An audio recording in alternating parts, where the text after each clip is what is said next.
The hardest part of Pokemon Pocket? Deciding what to spend your pack points on. You get 2 free packs a day, 5 points per pack, that's 10 a day, around 250 per season if you miss a couple days. But here's the twist. Your points are locked to the release that you earned them from. So say you open Celestial Guardians. You then earn Celestial Guardians points that only buy Celestial Guardians cards. It's not a general currency. Hey, I'm Dolly, a day 1 player, a proud whale, and a seasoned ranked trainer. This series breaks down the must-have cards so that you don't waste your pack points on mid-pulls. Let's make those pack points count. So I have 3 cards in my honorable mentions. The first being Zoroark. If you missed the drop event or you just couldn't get him in the drop event, definitely worth picking up. As you know, just a really cool ability. He could pop up in the future, especially if we get a easier way to kind of swap Pokemon and stuff. Igglybuff, because there is a challenge with it.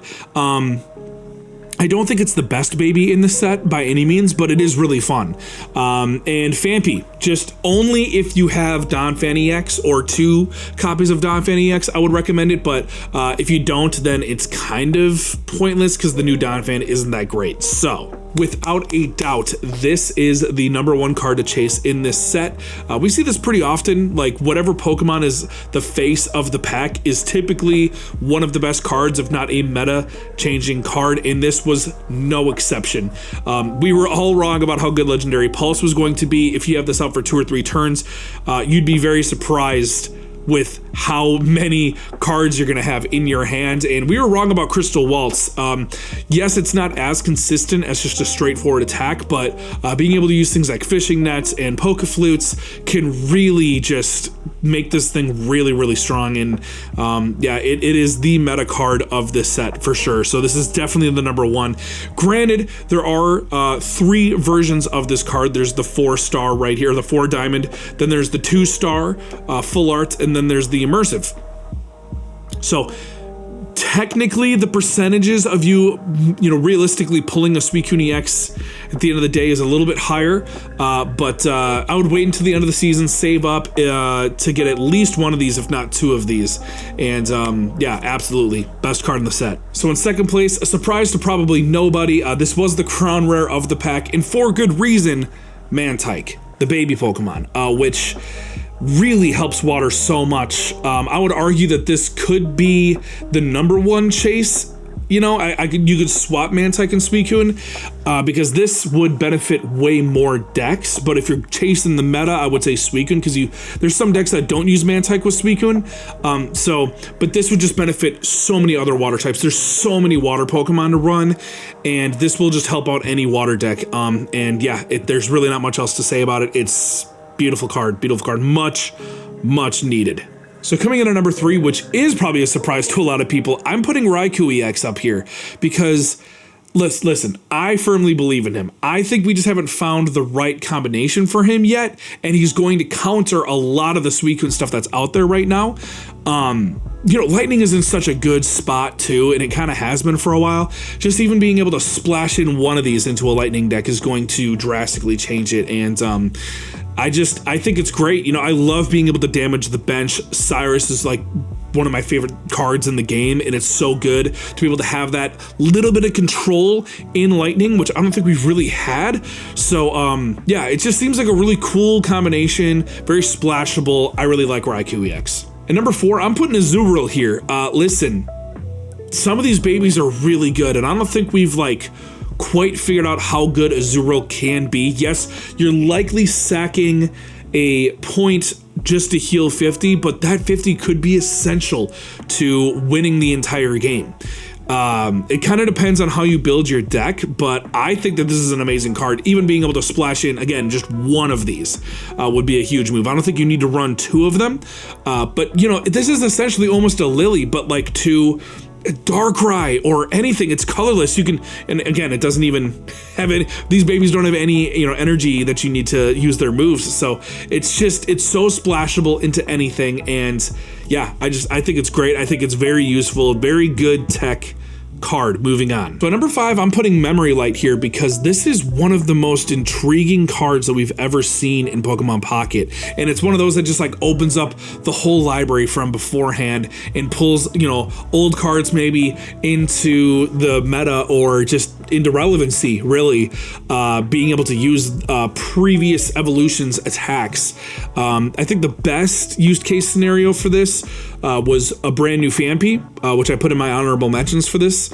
Being able to pair that with Donphan EX so that, you can technically attack for a little bit more if you hang on just for a little bit, but there's going to be so many more use cases for this. This is just a really good tool to pick up. I'm always going to include a tool in these kind of videos. I know that's only 2 diamonds, but like just in case you're having a hard time trying to pull this, it's definitely worth spending some points on this. Next up, I'm definitely putting Celebi up here because this card is one of those cards that could just pop up and be relevant like 4 or 5 seasons from now, just because it can devolve.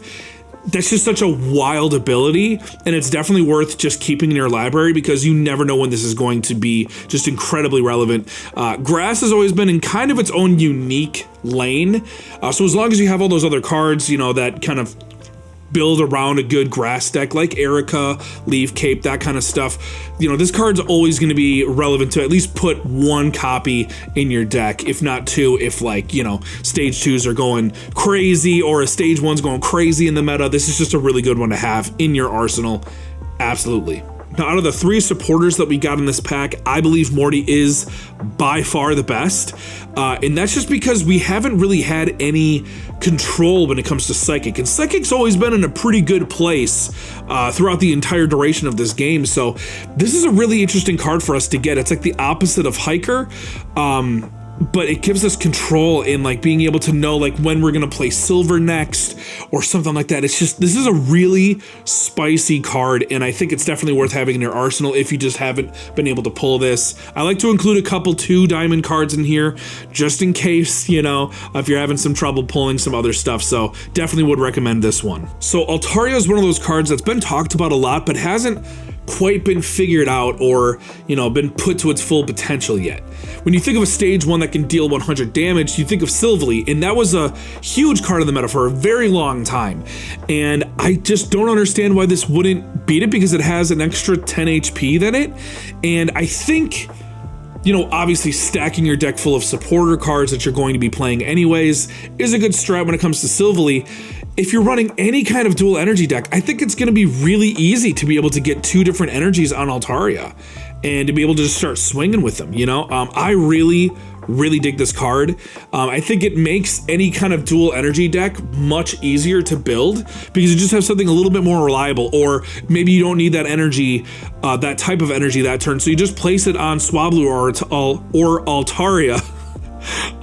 Just to kind of keep that process going. And I don't know, I think this is a really good card. It's definitely, I believe in Altaria. So I think a lot of people will be upset if I didn't put Melodic on this list, and I think that's just because he's a fan favorite Pokemon. His ability is good. I don't think it's worth running more than 1. I guess it depends on the type of deck that you're running, but if you're having a hard time pulling one, go ahead and grab one. It's really cool to have like an extra Lily in the deck, or if you're running this with an Azurill, like, man, you're just gonna stay alive forever, so it is fun, but it really does only work for water type Pokemon, and that's why he's kind of further down the list. But yeah, definitely worth picking up if you just haven't been able to grab him. So last on the list, I'm putting Zangoose here because if you don't have any counterattack Pokemon, heck, even if you do, having one that's colorless is pretty cool because then you can kind of splash this into anything. I really dig it. Like even this with like Altaria could be really fun, while you're trying to get those different energies and stuff, and Zangoose doesn't care, so you can put whatever, just a really cool card here. Being able to have a counterattack Pokemon ability that's colorless is just huge, so would definitely recommend picking this up if you don't have 1 or 2 of them. So those are my top 10 cards that I would spend pack points on in Secluded Springs. Let me know what cards you're planning on picking up or which cards that I got wrong in the comments below, so you let all the other fellow trainers watching this video know what's up. Thank you so much for watching all the way through. May your packs shine, your battles be won, and hopefully I'll catch you next time. Take it easy. Chat, this is the deck list that we just cooked. Absolutely stoked on this. This is like my child. I love it. Obviously having dual energy for Altaria to be able to hit for 100 is pretty cool. Having Magby and Mantike to kind of help, whatever that